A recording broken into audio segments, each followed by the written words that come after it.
Alors, les fonds, on entre un peu plus dans le détail. C'est un univers, comme on l'a déjà dit, extrêmement varié, de produits investis sur différents types de titres. On vous propose ici un tableau simplifié, mais qui vous permet d'avoir une vision globale des différents types de fonds proposés sur le marché.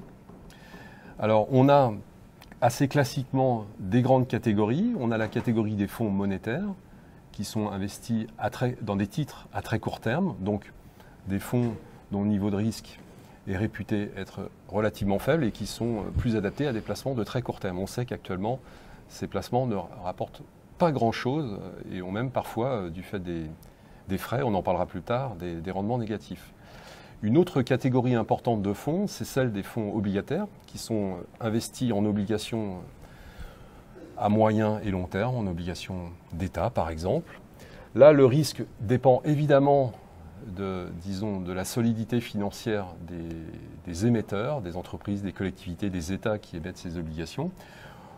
On considérera que ce risque est faible à moyen, on pourra en rediscuter plus tard, et que ces placements sont adéquats pour un horizon de placement moyen et long terme. On a peut-être la catégorie la plus importante des fonds d'action, investis en actions, actions nationales, actions internationales, actions de différents secteurs. Là, le risque à court terme, à court moyen terme, est plus important que celui des fonds d'action, des fonds d'obligation ou des fonds monétaires. Je dis bien à court terme, puisque les actions fluctuent plus à court terme. On considérera donc que ces placements en fonds d'action sont à réserver à ceux qui disposent d'un horizon de placement d'au moins 5 ans et idéalement même de plus de 10 ans. Et puis on a une catégorie plus fourre-tout, celle des fonds diversifiés, mais dans lesquels on trouvera beaucoup de fonds investis sur tout type de titres financiers, donc en actions, en obligations, sur le marché monétaire, et dont le niveau de risque est variable finalement en fonction de cette composition. Si le fonds diversifié est plutôt investi en actions, son risque s'approche de celui d'un fonds d'action. S'il est plutôt investi à court terme, son risque est modéré. Donc la durée recommandée de détention d'un tel fonds dépend essentiellement de la composition du fonds. Et encore une fois, on trouve des fonds donc de nature très différente dans cette catégorie.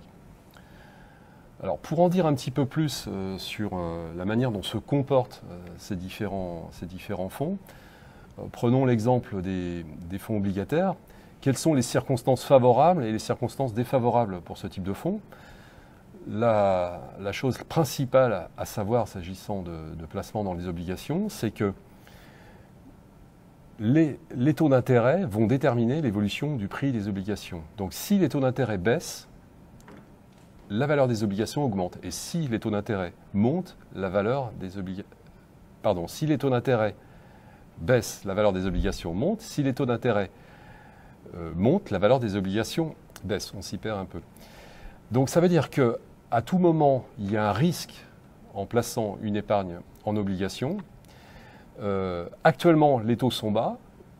Les chances de remonter les taux d'intérêt sont peut-être supérieures aux chances de baisse. Donc les chances de baisse de valeur des placements en obligation sont relativement importantes. En ce qui concerne les fonds d'action, on est sur d'autres types de déterminants.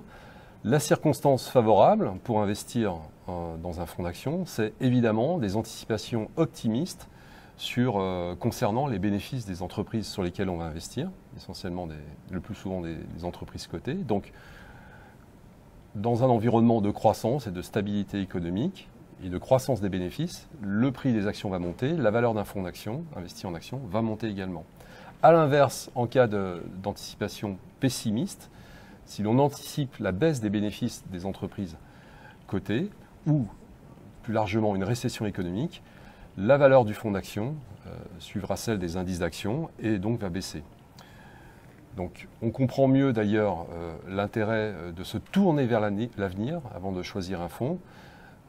Le passé ne se reproduira pas, il faut faire des anticipations sur ce qui va se passer dans l'avenir et dans les prochaines années pour faire un pari sur l'évolution de son investissement. Alors, il y a différents types de gestion en matière de fonds. On vous en donne quelques-unes. Peut-être la principale catégorie de fonds, ce sont des fonds dits de gestion active. Ça veut dire que dans ce type de fonds, il y a un gérant qui fait des choix qui sélectionne des entreprises en fonction de sa propre opinion, de celle de son équipe. Et ce gérant va essayer de faire mieux que les autres fonds. Il va essayer, typiquement, de battre un indice boursier peut-être, grâce à ses choix. Donc la gestion active, c'est quand l'évolution d'un fonds peut s'éloigner de celle des autres fonds de sa catégorie ou s'éloigner de l'évolution de l'indice qu'il essaye de battre. A l'inverse, il y a des fonds de gestion passive qui, eux, ont pour objectif, en général, de suivre un indice boursier, de ne pas s'en écarter. Donc on parle de fonds indiciels, typiquement. Dans ce type de gestion, la société de gestion essaye simplement de reproduire la composition de l'indice de façon à ce que, encore une fois, le fonds suive l'indice en question. On trouve aussi, on en parlera un petit peu plus tard, dans cette catégorie, les ETF, qu'on appelle aussi trackers, et qui sont des fonds indiciels cotés, dont l'unique objectif est de suivre l'indice sur lequel ils sont basés. Alors, une autre catégorie de fonds importante et qui va prendre de l'importance dans les années qui viennent, un autre type de gestion, c'est la gestion responsable. On en parle de plus en plus. Dans la gestion responsable, le gérant, la société de gestion, va introduire, en plus des critères financiers habituels qu'il utilise habituellement pour sélectionner les titres dans lesquels il va investir, dans la gestion responsable, donc, on utilise des critères dits extra-financiers. Le gérant va aller regarder quelle est la performance de l'entreprise, par exemple en termes d'impact sur l'environnement, ou en termes de politique sociale, ou en termes de gouvernance, c'est-à-dire on va regarder la façon dont peut-être l'entreprise traite les actionnaires individuels. Alors, cette grande catégorie des placements responsables contient principalement, pour le moment, mais c'est une catégorie qui s'agrandit, des fonds dits ISR, pour investissement socialement responsable, qui, pour certains, vont avoir un label ISR. Ces fonds ISR utilisent donc des critères extra-financiers sur toutes les dimensions du développement durable. Il y a d'autres types de fonds qu'on peut considérer comme responsables ou durables. Ça peut être par exemple des fonds thématiques, comme les fonds qui investissent dans les énergies renouvelables. Ou peut-être dans des fonds qui investissent dans des entreprises qui émettent très peu de gaz à effet de serre. Donc on a là une autre catégorie de fonds plus spécialisés, plus thématiques pour faire de l'investissement responsable. Et puis on a aussi des fonds encore un petit peu différents qui sont des fonds dits solidaires. Ils ont aussi leur label, le label Finansol. Ces fonds vont en général également investir selon des critères extra-financiers, différents des critères financiers. Ça ne veut pas dire que les sociétés n'ayant pas de potentiel de hausse ne vont pas être sélectionnées, mais on ajoute des critères de choix non financiers. Alors ces fonds solidaires, pour 10% par exemple de l'épargne investie, vont investir dans l'économie coopérative, dans l'économie sociale et solidaire.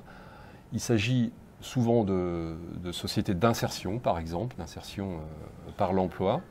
Donc on n'attend pas une grande rentabilité de ces investissements, mais on participe à un investissement solidaire, à l'activité d'entreprises utiles socialement dans l'univers des sociétés coopératives. Voilà donc quelques exemples de types de gestion différents dans l'univers des fonds. Alors il y a aussi beaucoup de fonds dits spéciaux, appelons-les comme ça, dans les fonds et les SICAV, à commencer par une catégorie que les épargnants rencontrent souvent, parce que leur conseiller va leur en parler.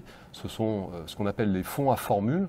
Alors ces fonds, ils ont une particularité, c'est qu'ils sont prévus pour une durée précise et avant d'y souscrire, on peut savoir quelle va être la formule de calcul du remboursement de ce fonds à son échéance.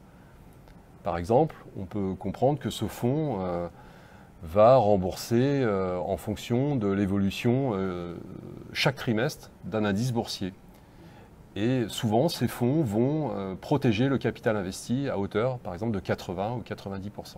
Donc des fonds très particuliers, une durée précise et une formule de calcul qui permettra de calculer, encore une fois, la valeur de remboursement à l'échéance.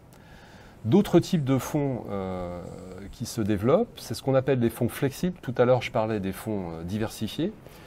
En général, les fonds diversifiés, ils ont un niveau de risque bien déterminé. Ça peut être des fonds dynamiques, ils ont beaucoup d'actions en portefeuille et ils s'y tiennent.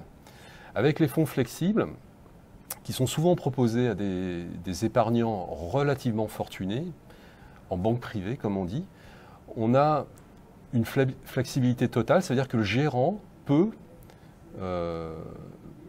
complètement annuler la part d'action, peut complètement désinvestir des marchés d'actions, par exemple, s'il pense que c'est le moment de vendre les actions qu'il détenait. A l'inverse, s'il est optimiste, il peut, dans certaines limites qui sont précisées, mais il peut, de manière très rapide, réinvestir l'épargne totalement en actions. Donc ces fonds flexibles, c'est une catégorie très particulière.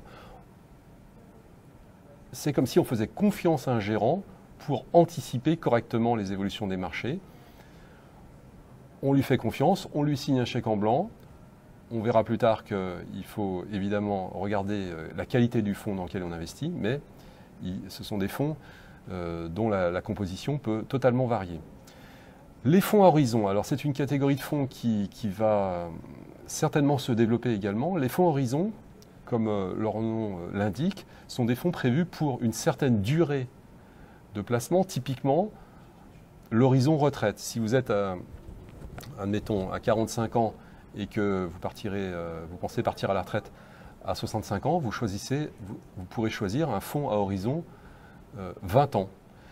La particularité de ces fonds, c'est qu'au début, ils sont plutôt investis en actions et au fil du temps, la part des actions va baisser pour ne représenter qu'une petite partie les dernières années, pour ne pas risquer de perdre le capital acquis les dernières années avant de partir à la retraite. Donc ces fonds, on va en entendre parler de plus en plus parce qu'ils vont être souvent proposés en épargne retraite, dans les nouveaux plans d'épargne retraite qui vont être commercialisés à partir de ce mois d'octobre. D'autres types de fonds un peu particuliers, on trouve ce qu'on appelle la pierre papier, ce sont les placements dans l'immobilier, un placement diversifié dans l'immobilier, donc les sociétés civiles de placement immobilier et les organismes de placement collectif dans l'immobilier. C'est une façon d'investir de manière diversifiée, donc dans un parc immobilier locatif, et lorsqu'il s'agit de SCPI, par exemple, vous pourrez toucher tous les trimestres un revenu à partir de ce placement. Une dernière catégorie de fonds particulière, c'est la possibilité d'investir dans le non-coté, dans des petites entreprises, c'est plus risqué. Les fonds communs de placement dans l'innovation, par exemple, ou les fonds communs, les fonds d'investissement de proximité, ce sont des fonds diversifiés dans des sociétés en début de vie ou qui ont besoin de financement pour progresser. En général, il y a un avantage fiscal à la clé pour ces fonds plus risqués, mais une catégorie bien particulière qui sont vendus souvent au milieu de l'année pour des investisseurs qui veulent réduire leur impôt.